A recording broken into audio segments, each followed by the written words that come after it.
Okay, we best get started. So what we're talking about today is around educating expecting parents about the emotional transition into parenthood, and it's very much around how true collaborative practice between a midwifery team and myself and others, how we've been able to sustain that education and embed it into regular antenatal education. So what we're going to do today is we're going to spend a little bit of time not just on what we did, but on the processes that sit behind it, because we actually feel that that's the important conversation to have. We're going to discuss the who, the why, the what, and finally the how, and we're going to talk about why the how is really, really important. So, who are the collaborators? So the collaborators are the Helen and the midwives from Redcliffe Antenatal Clinic, who are a magnificent group of midwives.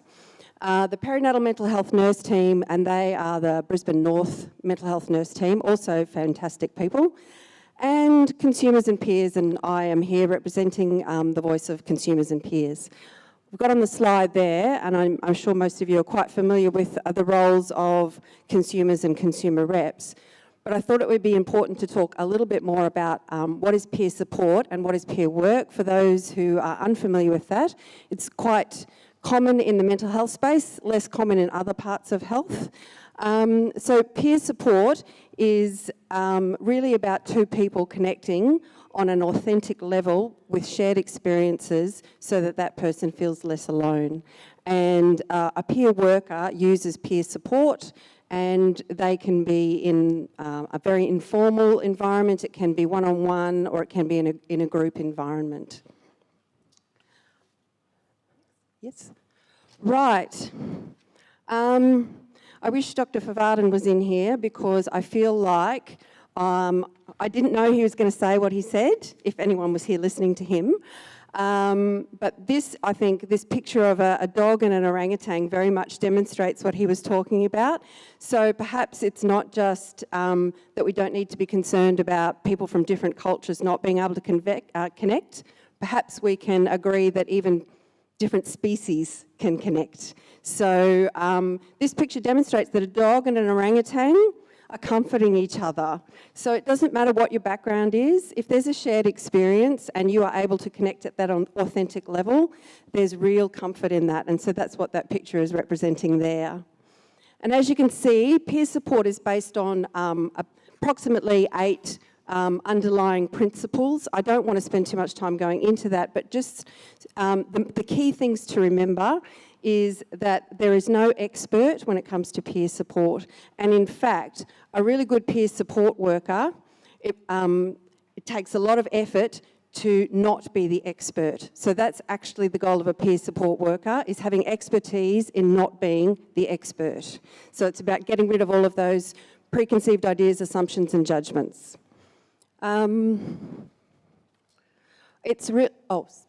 can we go back? We can't go back. Yes, we can. The important thing to know about peer support too is that it is a shared journey. So each person involved in peer support is learning and growing together as they go, and nobody knows the solution. So it's not directive. Nobody, and in health, that's very much the way the system has functioned for a long time, is that there's an expert who suggests that this may be the best way for you to get to where you want to go. But in peer support, it's about discovering what are the strengths of the person, what direction do they really want to go, help them to discover the direction they want to go, and then learn and grow together as you go on that journey.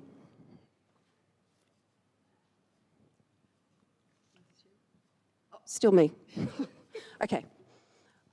So, having mentioned that we've spoken today about consumers quite a bit, and you are probably familiar with the consumer role and a carer role, I personally currently, as was mentioned, I am a consumer rep on a couple of things. I'm also a carer rep on a board, and I do provide direct peer support as well. So I actually currently work across all of those different domains.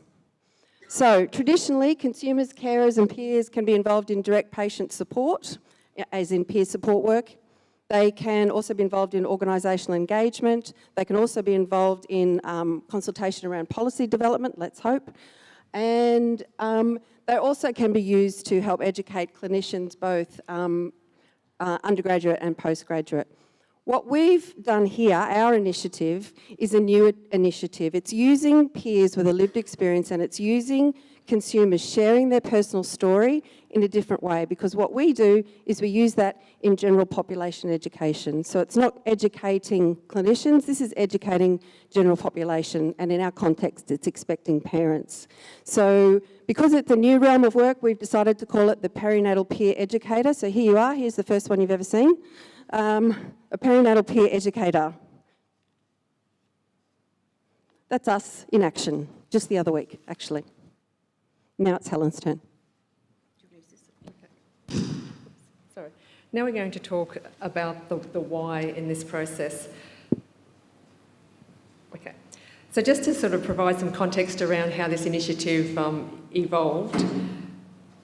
So one of my roles as the clinical midwife at Redcliffe Maternity Hospital, Maternity Services, is also to actually coordinate the childbirth classes. So back in 2012, I was undertaking a review of our existing childbirth classes, and at that same time, my nurse unit manager gave me some recommendations from research that had been done into looking at parents, like new parents, their experiences that they were going through, and then reviewing what they had learnt in childbirth classes. And one of the recommendations that came from this large research study was that a greater focus needed to be placed on the education around the emotional, the emotional preparation or transition into parenthood.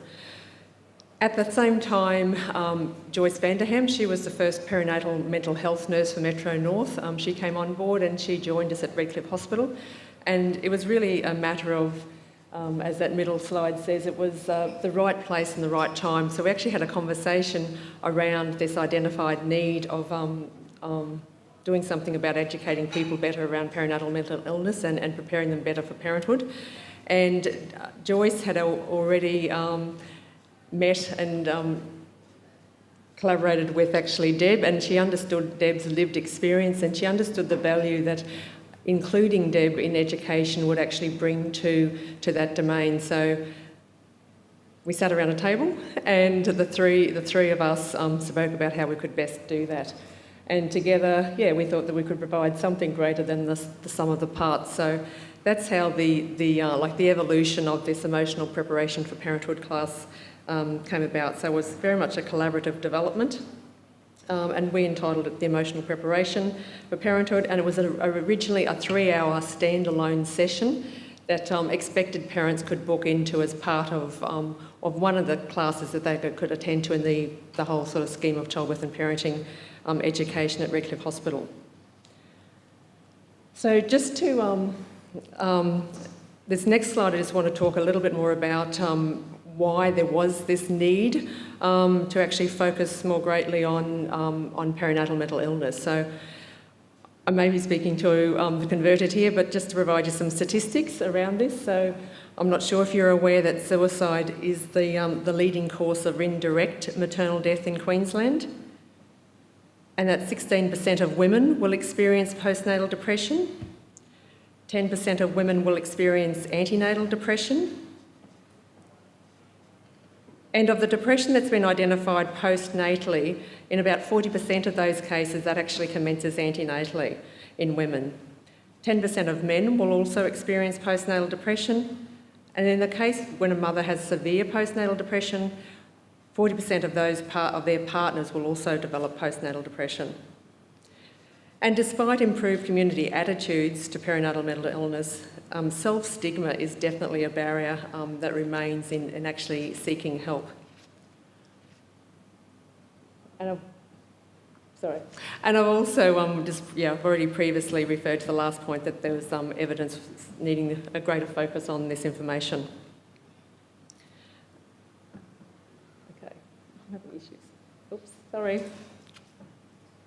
All right.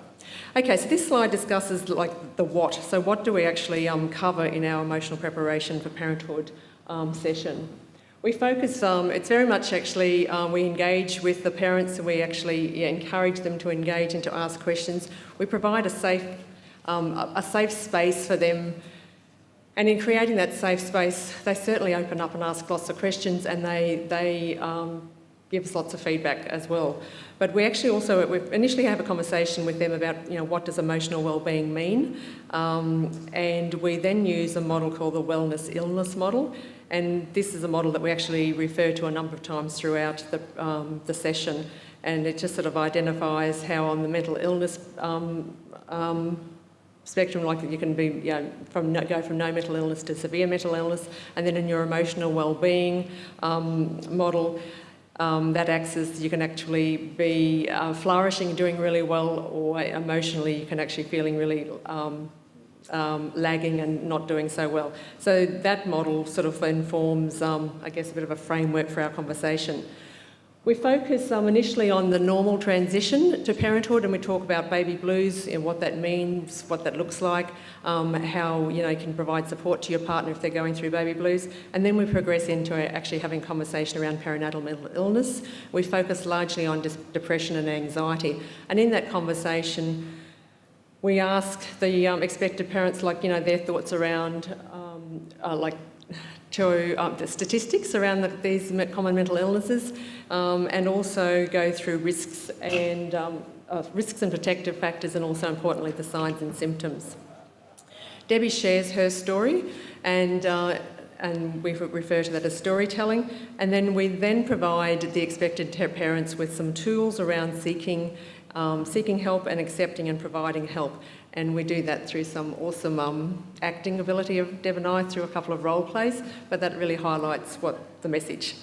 And then finally we sort of talk about the available support services and resources that they can link in with, and then provide a bit of an opportunity where they actually can reflect on some of the key take-home messages. Okay. So why do we use storytelling? So there's a lot of evidence that supports its use, and we're certainly here today. Today, to me, has been one continual, ongoing sharing of stories, which is awesome. So in our context, in our emotional prep class, storytelling works. It works for the midwives as well because it encourages reflection. It creates a space for professionals to reflect on their own moral compass and their personal values and practice in relation to other groups. And I'll shortly actually share a little bit more about this. So I'd just like to add, storytelling also works for the parents because it places the person at the centre. So the telling of story gives voice to what experiences mean for an individual rather than the clinical analysis based on measurable factors alone. The story enables the listener to view behaviour in a different way, and it helps listeners put themselves into other people's positions. And this goes for both parents and midwives in this context. And the use of story, we've already noticed how it promotes just change across the practice of midwives and in the antenatal and postnatal sectors as well. And with regards to storytelling, my story is not the only story we tell. We throw lots of little snippets of stories through, and if anybody's interested, come and ask me afterwards about the Winnie the Pooh story. It's my favourite story. So now I just wanted to talk to you guys a little bit about a concept that I developed after going through the process of recovery and reflecting back and realising what was missing and why did I become so unwell and why wasn't it picked up earlier. And I realised that when someone's experiencing depression and anxiety, putting your hand up and asking for help is very, very challenging. So using that as a strategy is a flawed approach as far as I'm concerned. So what we need to do is educate and support people around someone who is either vulnerable or is experiencing some mental health challenges and get them clued into what they might see, what they might notice, and help and support them to have a respectful and honest conversation with that person to help them feel connected and then perhaps seek support. So the concept is called the parenting partner concept. I've got a photo of the cards up there. I've got a few of these if anybody's interested.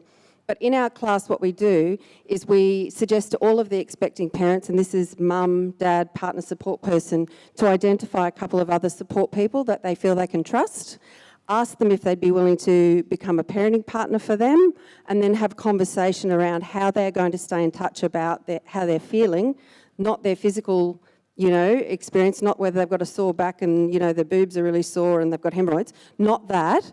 We're talking about the emotional well-being during this transition, okay? And then inside the card is some plain language explanations of what those parenting partners might look for. And if you're really keen, there's an option to sign a bit of a pledge on the back. So that's one of the tools that we use in our class. And the next tool that we use to support the parenting partner concept is a code word. So most of you probably realise that perhaps having a conversation around emotional wellbeing can be a tricky topic to bring up. So maybe it's really helpful if you have an agreed code word with your parenting partner about how to begin a conversation. So in this example we have on the slide, so Jen is one of Sue's parenting partners, and Jen has noticed that Sue has taken longer than normal to reply to texts and has cancelled a couple of catch-ups recently. She sees her most days and has noticed that she seems to have lost a little of her bubble. So Helen and I are now going to demonstrate how the code word system may be put into practice. I'm going to be Sue and Helen's going to be Jen. And we've decided that our pre-arranged code word is "I'm out of chocolate." Okay, so I'm concerned about how Sue's been, so I could just simply send her a text message and say, "Are you out of chocolate?" I reply quickly, yes. And then that in my mind initiates that I need to actually sit down and have a conversation with Sue and check in how she's going. So I'd reply with, "I could pop over tonight for a chat or call when it suits you." That sounds excellent. Would 7 o'clock work for you? Sure, see you then, looking forward to it. So without checking in about, how you're going and how's your emotional health and whatever, we've actually had a conversation around that topic using a code word, but it's so then actually set up to have another more meaningful conversation. Okay. Conversely, if I was concerned and wanted to reach out to my parenting partner, I could text, "I'm out of chocolate," and then Jen would know what was wrong. Okay. Alrighty, so over the course of the last few years, when we've run these sessions, we've asked parents to provide feedback at the completion of each session, and then over time we've utilised this feedback to fine-tune the content of our program. So we've got a few slides that capture some of these main comments. So on this first slide, one of the questions we ask is the things that you enjoyed most about the session. So this is one that comes up frequently, is the first bubble there, the personal stories, honesty and opportunity to raise issues. We also see regularly the response of that the parents like interacting with each other and talking about how they feel. And one of the things that we have specifically noticed is that the dads in the room are incredibly engaged and in fact answer a lot of the questions, put their hand up, ask questions, and are very, very comfortable, in fact, talking about their feelings, believe it or not. And another question we ask is, what is the most important thing I've learnt from this session? One of my favourite responses to that is the first one on the left there.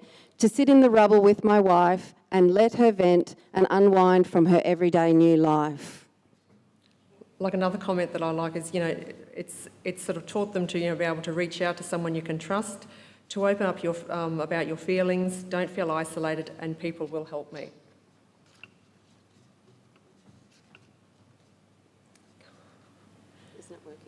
Sorry, I have problems with my fingers. They're not touch sensitive. Okay. We also obviously over the course of the program have actually received feedback both from the midwives, because we're actually fortunate at Redcliffe, we actually only have a small cohort of midwives, there's 5 of us who actually co-facilitate our childbirth and parenting program. And actually, I think we've missed it in the telling of our story. Last year, because you didn't share, did you? Last year, a couple of years ago, through another hat that Deb wears, the actual emotional preparation for parenthood session, it was recognised by 2 statewide significant networks, and as promising practice, and therefore a project evolved in late 2015 and ran over the course of 2016, and it's about to be the formal part of it is now completed, and they're in the process of writing up reports about the project. But as a result of that project, This 3-hour session that was a standalone has now become a universal 2-hour component, and we've implemented it into all of our childbirth and parenting classes. So all of our expectant parents at Redcliffe Hospital who actually book in for childbirth classes, and believe it or not, a lot of our first-time parents do come to classes and engage and get so much out of it. So that's where we're currently at. So through the life of the project, we certainly sought evaluation also from the midwives who co-facilitated the classes, and then from the larger group of midwives who actually attended training sessions around this topic in our maternity unit. So I would just like to take this opportunity to read, a short extract from one of the midwives, because I think this tells a story in itself. One of the midwives who actually co-facilitates the classes. And this is some of her feedback. So participating in the emotional prep class has impacted me both professionally and personally. I've been a midwife for many years, and when I first started giving childbirth and parenting classes, I incorporated information about postnatal depression and helpful contacts for parents. But the difference between what I used to teach and what the new class has given me with peer involvement and their lived experience of perinatal mental illness is astronomical. I watch the faces of the participants as the peers share their stories, and I can see how it deeply affects them by the looks on their faces and then how they hang on to every word that we say. I feel that the honest and open style in which information is shared promotes the same response in the participants. Out of all of my classes, this is the one where the mums and their partners talk and question and offer information about themselves the most. The mums and their partners are given the time to explore the realities of becoming new parents and to learn and practice strategies to work on their emotional well-being. I love the emphasis on fathers and their emotional needs, and also the practical sessions which teach parents strategies to work on their emotional well-being. Everything I've learnt from giving this class has spilled over into my own practice. I feel that I can recognise the signs of postnatal depression and anxiety more easily now when doing postnatal home visits. And on a personal level, I have even used some of this information to give emotional support to my own members of my family. So it's really highlighted to Deb and I, like just the impact it's had across the whole maternity unit. Yes, such a moving letter. When we read that, I think it brought tears to our eyes that what we've been able to do, it had such an impact, not just on the parents that we're hoping to support, but on the midwives that work in the unit, and therefore the flow-on effect on, and they are now going to interact differently with parents, and that's going to lead to different outcomes. So it's a lovely thing. Okay, so we've done the who, we've done the why, we've done the what, and now we're doing the how. And this is the part that we really wanted to express to you, because we think that this is a really important thing to consider before embarking on a project such as we did. So often what we see in health, there might be a couple of bodies who have a common goal, say partner A and partner B, and they think, oh, we should do something because there's a problem, and we better try and do something to improve that. So they've got their common goal and they think, right, we'll do something. And then, oops, we better engage with consumers and carers, and so they do that. However, they've probably engaged with them on the basis that they've already got a pretty good idea of what they want to do, so not necessarily consumers at that first stage, which is obviously ideal, and other stakeholders, they may engage with them as well. So they pull all that together and they produce an outcome, and for these purposes we'll call that outcome C. So the partnership arrangement is a really formal arrangement. Often it imparts ownership of content, and it doesn't describe process, it describes structure. So when we undertook what we did, we actually embedded and used a true collaborative process. So what we're trying to talk about here is that it's the process that's important. Okay, so what we've got now in our sector, we have a common goal that sits in the middle, and then we've got all of those partners that we previously mentioned. They're sitting around the outside, but they're equally important and equally valuable, and they all have and work towards developing that common goal that sits in the middle. And by using this more collaborative process, in fact, instead of getting outcome C, we actually might get outcome D, which is an improved outcome from what we may have had before. So the important element here is that all of those partners are equal and are respected equally and have equal value and input. So, yes, I just wanted to make it clear too that in the beginning of all of this, Joyce, the perinatal mental health nurse we mentioned earlier, who is actually now living in Holland and unfortunately can't be here with us anymore, but she's awesome. She established that groundwork of true collaborative practice by when the need was identified by Helen and Joyce, and then Joyce said, well, I know Deb and we'll ask her, and we all came together, and it was right from the beginning. This is equal partnership. We've all got expertise and knowledge that we can bring to the table, and let's together work out how we can create something that's of benefit.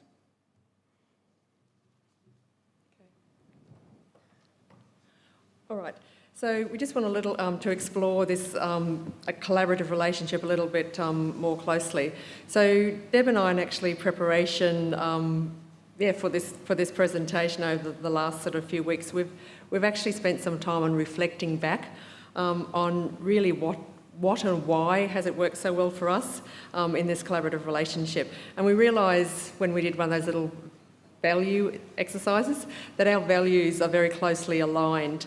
And for us, that one of our shared values is that, recognising the inherent value of every person and what each person can actually contribute to an experience. We also both have a love of learning, and that's certainly important in such an initiative. We communicate with honesty and transparency and always with respect, and what's worked well, from the outset with this team, with Joyce, Deb and myself, is that we've shared that same passion to enhance the emotional health and wellbeing for all expectant families. Looking at what have some of the barriers been, certainly like the lack of appropriate pathway and time available for opportunity to actually discuss with middle and upper management on processes that have been occurring at ground level. That's certainly been a challenge, and also so is the one that we're currently part of is taking time for the process of working with peers to be more formalised, as there's been no sort of precedent set in this before, so it's a time-consuming process in actually ensuring that that's sorted out correctly, but that's work in progress. And then what can other sites or regions establish to promote effective connections between staff and consumers or peer workers? Deb and I were talking about this, and we sort of thought there's lots of things, but really thinking about the how. So the how first before anything else, because it's the how do we go about it that paves the pathway to success. And thinking about this will actually ensure that a collaborative process will result. Okay, so just we're getting near towards the end, but we just wanted to, this slide, just to look at the benefits of such an initiative that has for the community and health service. So,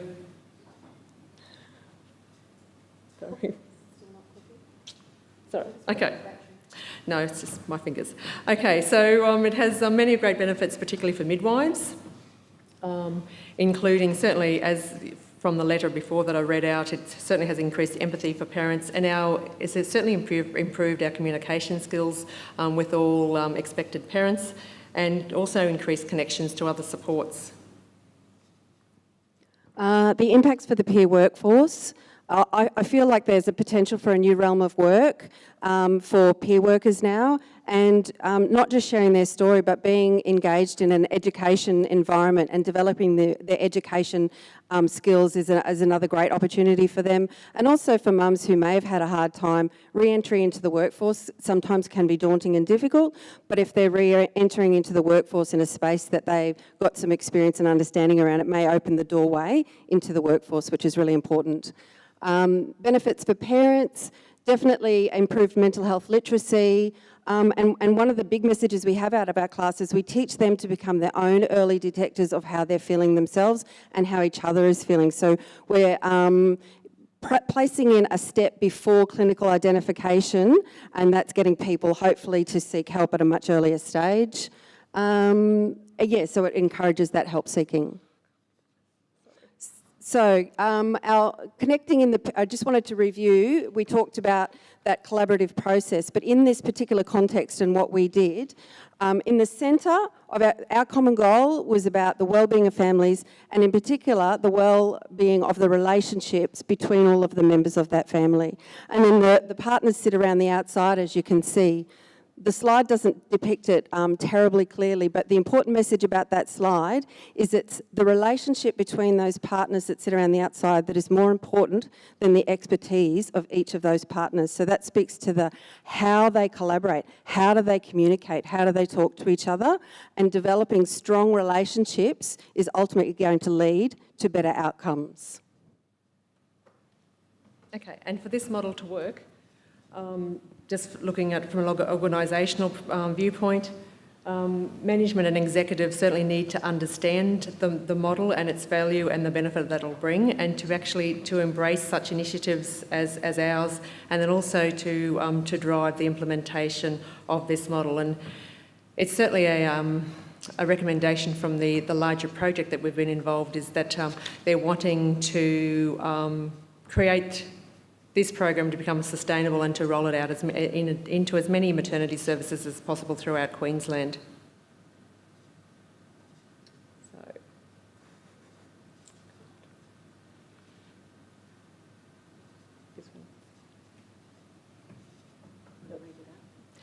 So in preparation for this presentation, we came across this quote from Martin Luther King, and we thought that it actually really captures the essence of our message here today.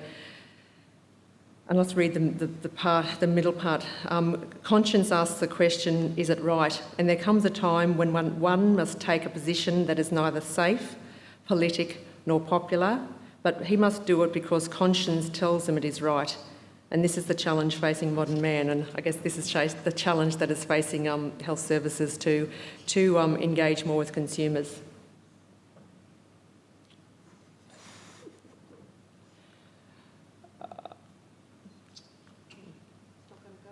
Oh my God. Anyway, sorry. There it is. There.